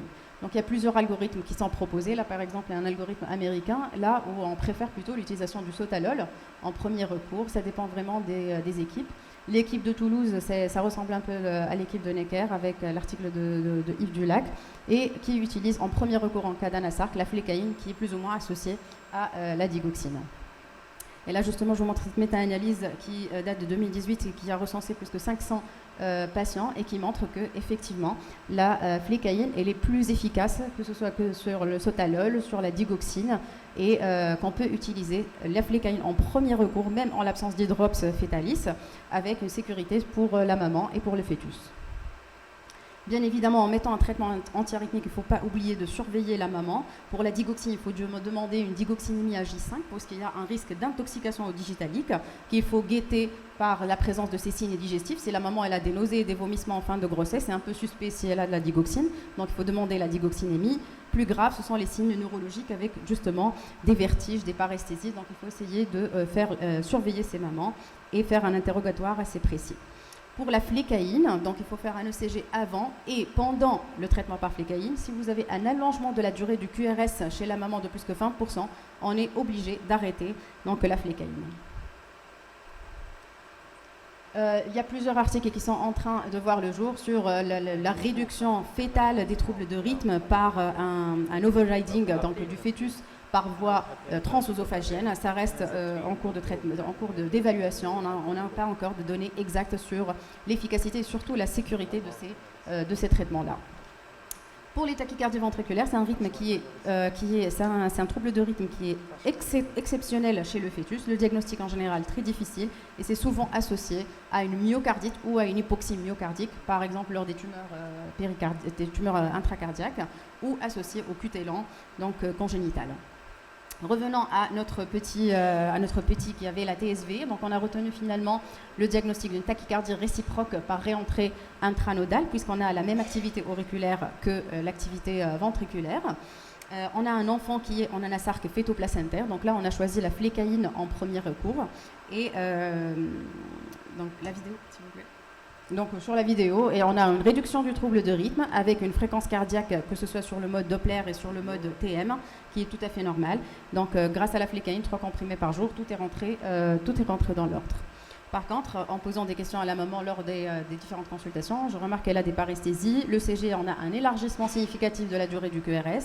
Bien évidemment, à l'hôpital, on n'a pas le dosage de la flécaïnémie, donc on était obligé d'arrêter la flécaïne. Mais heureusement, on est arrivé au terme de 37 semaines d'aménorrhée. L'enfant est né avec un bon Apgar, avec un poids de naissance qui est excellent, sans signe de détresse, avec une fréquence cardiaque qui est normale. Donc là, je vous montre le CG à la naissance, qui est tout à fait rassurant.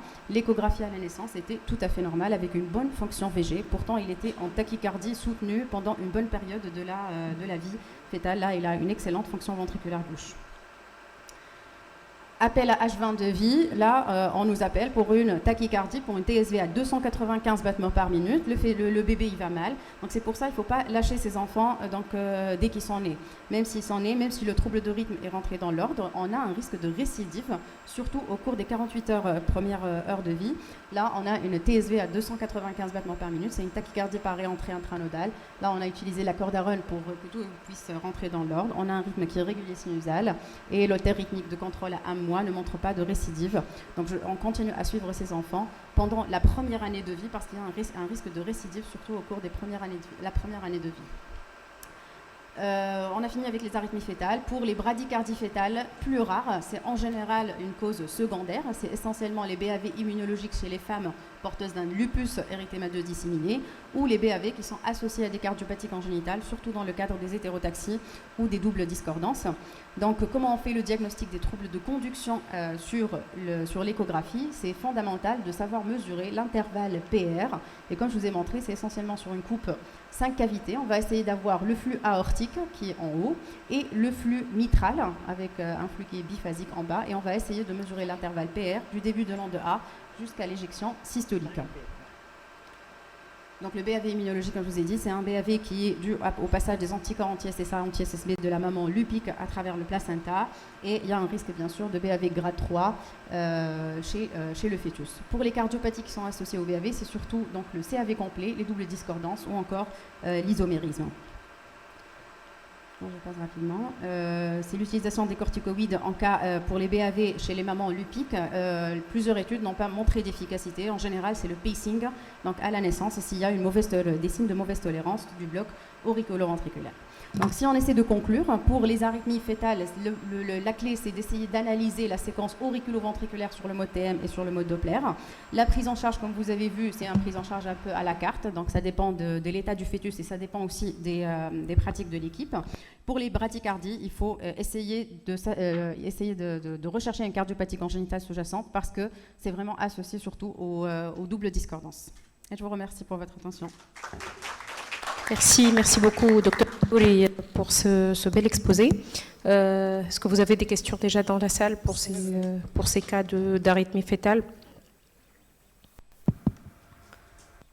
Dr. Msead, qui est très contente de la qualité de votre exposé. C'est vrai, je trouve que c'est excellent. Je ne peux que vous féliciter. C'est parfait. Elle a fait le balayage d'une façon assez précise et tout ce qu'il faut dire a été dit. Merci. Voilà. Merci. Donc moi j'ai une petite question quand même. Alors sur le plan pratique, il y a dans certaines situations où on a ces troubles du rythme à un âge assez précoce. Là, sur votre cas clinique, on était quand même à 34 semaines, et 34 semaines, on est déjà hors zone de danger. Mais à 26-27 semaines, on peut avoir des troubles du rythme. Donc sur le plan pratique, est-ce qu'on commence à traiter déjà, surtout dans ces troubles du rythme où on n'arrive pas à étudier vraiment l'anatomie et l'architecture cardiaque?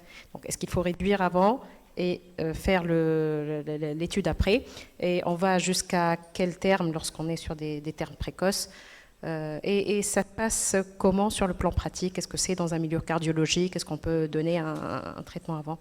Voilà. Je sais que justement, une très bonne remarque, puisque justement ces troubles de rythme, s'ils apparaissent tôt, ça nous dérange franchement, nous, cardiologues et les gynécos aussi, parce que si on est obligé de mettre en route un traitement, il faut une surveillance qui est assez rapprochée, ce qui n'est pas évident pour la maman.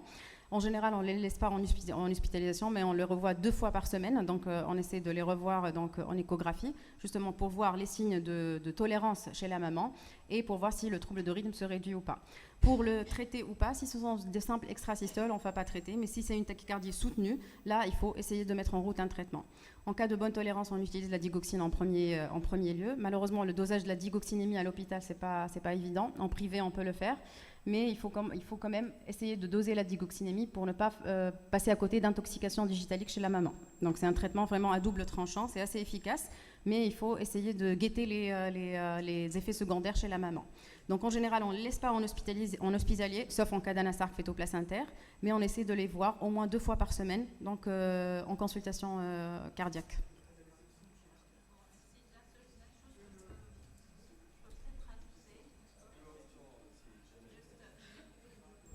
Excusez-moi. Donc, le seul truc, c'est que on peut réduire une tachycardie jonctionnelle. C'est exceptionnel qu'on puisse réduire un flotteur. Le flotteur, on essaiera juste de ralentir, de maintenir un certain rythme, même en postnatal, c'est le choc électrique externe en général. Donc le flotteur, on ralentit. La jonctionnelle, généralement, on arrive à réduire. Voilà. Justement, sinon, pour la remarque de Dr. Msead, il faut essayer de ralentir. Le but, c'est de ralentir et oui, non pas de réduire. Donc, oui, si on arrive le trouble de rythme, c'est déjà pas mal. Il n'y a aucun doute. Mais dans le sens où un flotteur, il ne faut pas s'acharner. Ouais. C'est ça. On sait qu'on ne réduit pas un flotteur, donc il faut juste ralentir. S'il vous plaît, une question pour Dr. Tekeli plutôt et pour Dr. Msead. Alors, la coupe échographique qui passe par la crosse de l'aorte, qui montre les 3 segments de la crosse de l'aorte. Elle n'est pas bénéfique particulièrement pour le diagnostic de la coarctation de l'aorte. Laquelle coupe? Vous parlez de quelle coupe? La coupe qui montre la crosse de l'aorte dans sa portion ascendante, horizontale et descendante. Une coupe échographique. Alors pour la coarctation de l'aorte, pour moi en tout cas, les 2 coupes essentielles, c'est la coupe 4 cavités qui va montrer la discordance des cavités avec une dominance droite, et la coupe star, qui est la coupe des 3 vaisseaux et de la trachée, qui va montrer la symétrie des vaisseaux avec une arche aortique qui est petite par rapport à l'artère pulmonaire. Donc ces 2 signes, on va avoir une probabilité de coarctation de l'aorte qui est au-dessus de 60%. D'accord, donc la coupe qui montre toute la crosse qui décrit... C'est ça. J'ai bien compris. La coupe parasagittale. La coupe parasagittale, c'est ça. Alors la coupe parasagittale qui va montrer le fameux shelf aortique, franchement, c'est très difficile déjà à dégager, et surtout c'est très difficile de montrer le shelf. Le rétrécissement qui est sur le schéma, il est très difficile en cardiopathie prénatale de le démontrer. On peut, si on se pose, qu'on a 1 heure devant nous, essayer en s'aidant du Doppler et tout ça, mais ce n'est pas la coupe qui va faire suspecter la coarctation de l'aorte. Moi, franchement, je l'utilise quasiment jamais, cette coupe-là. Peut-être uniquement pour rechercher les MAPK en cas d'abso. Mais sinon, je l'utilise quasiment jamais. Ni elle, ni la coupe bicave d'ailleurs. J'utilise la coupe 5 cavités, la coupe des 3 vaisseaux. C'est tout. Pour moi, elles sont suffisantes pour moi émettre une probabilité de coarctation de l'aorte. Je ne sais pas ce que Dr Msaad pense. Pour moi, le plus important, c'est de ne pas passer à côté d'une interruption de l'arc aortique. Je le dis et je le redis, parce que là, c'est vraiment médico-légal, pour nous tous, que ce soit cardiologue ou gynécologue. Donc, l'interruption de l'arc aortique et l'importance justement de différencier entre l'arc aortique et l'arc ductal, la crosse aortique et la crosse ductale. Si on va aller vers la coupe, on n'arrivera jamais à avoir cette coupe-là, mais on peut parfaitement dessiner une crosse aortique. En fait, c'est le canal. Donc c'est la crosse ductale. Là, c'est très important.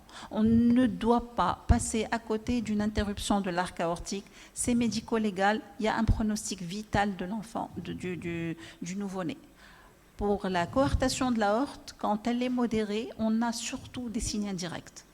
Surtout des signes indirects. Parce qu'elle se constitue en postnatal. Où est-ce qu'il faut il y a le canal artériel qui descend au niveau de l'aorte descendante. Il y a la crosse, au-dessus, il y a la crosse qui descend. Où est-ce qu'il faut mesurer l'aorte descendante pour faire le diagnostic de la coarctation? En dessous de l'abouchement?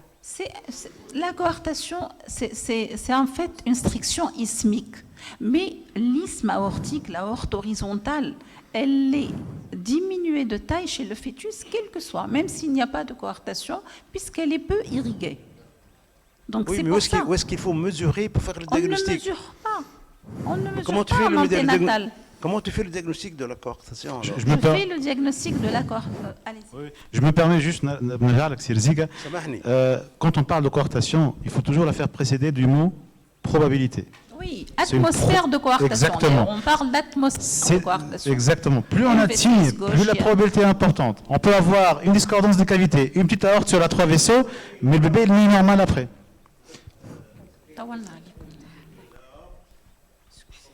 Je ne mesure jamais l'aorte. Je ne mesure jamais l'aorte. Je regarde juste la 3 vaisseaux et les 4 cavités. Je ne mesure pas l'aorte. Franchement, je pense que c'est inutile. Je ne sais pas ce que Dr Msaad en pense, mais je pense que c'est inutile. Du moment où on a 2 signes, on a une probabilité qui est supérieure à 60%, et le bébé ne doit pas naître dans un endroit où il n'y a pas de chirurgie cardiaque. C'est tout. Merci beaucoup. Merci Céziette. On ne mesure pas l'aorte. Donc, ce qui est à retenir en fin de compte, c'est que le cœur nous tient à cœur et on est obligé de faire des sessions de cœur fœtal et de life scan. Je remercie Ziad Takeli. Il a répondu à l'invitation. C'est notre cher ami de toujours. Il a annulé ses engagements à Paris pour venir nous participer à cet événement et participer avec nous son expérience.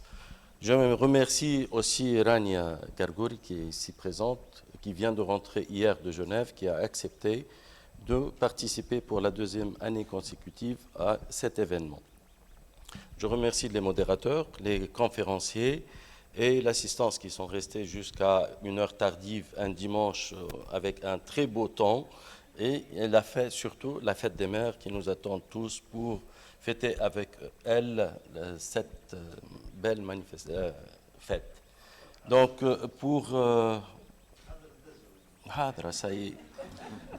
je vous remercie infiniment. On va faire une évaluation de ces journées échographiques et on va vous envoyer par mail l'évaluation électronique à remplir, s'il vous plaît. Veuillez remplir et nous donner vos suggestions pour améliorer ce qu'il y a à améliorer. Pour finir, je vous invite aux journées de la médecine de la reproduction qui auront lieu cette année, Inch'Allah, à Mehdiya, puisqu'on a 2 membres du bureau qui sont originaires de Mehdiya. Et la STGO doit être partout en Tunisie. On essaye de satisfaire tout le monde. Donc je vous souhaite un bon dimanche, une bonne fête des mères et à très très bientôt. Merci pour tout le monde.